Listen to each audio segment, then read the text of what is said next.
Hi there, Becky Knapp here. I just wanted to talk a little bit about the Starrett article and how I think the three ethics that surround special education kind of play out here at Penna Career Center.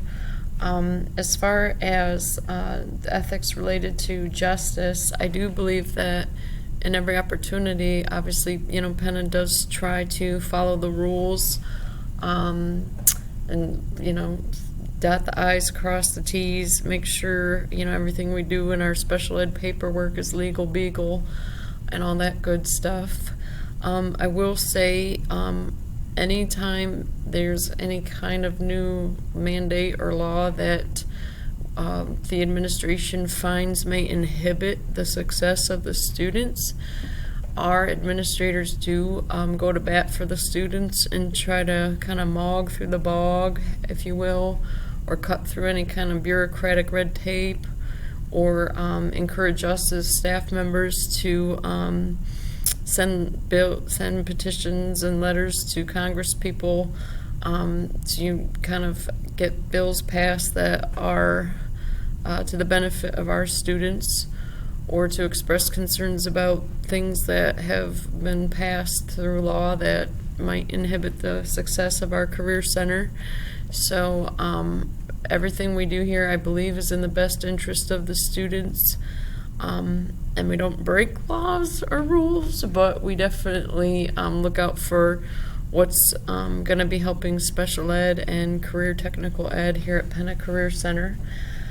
As far as care, I think this is one of the most caring entities that I've ever worked for.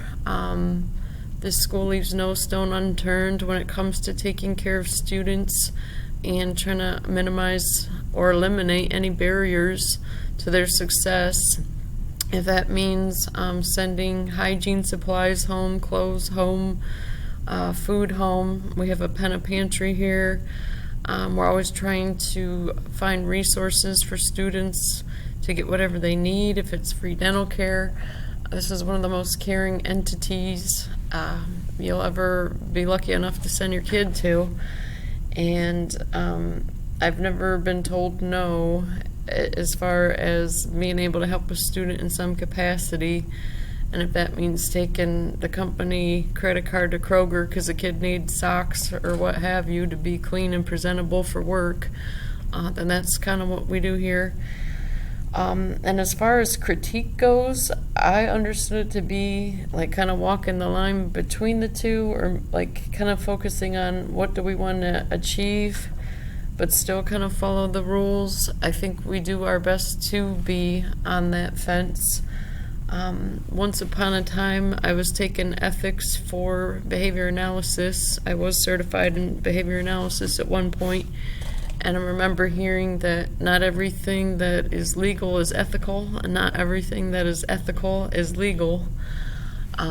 So I do think here we do strive to be both.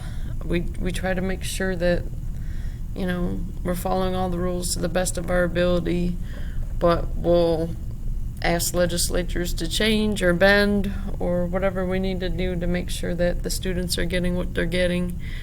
And I know, what is the old saying? It's better to ask for forgiveness than ask for permission. That's kind of my motto some days when I feel like I know what's best for students and I'm not making any huge legal blunder. But I don't know, it was interesting to hear a couple of my fellow staff members here at Penna, Dan and Karina, similar views, but some differences. So we all experience different aspects of this place.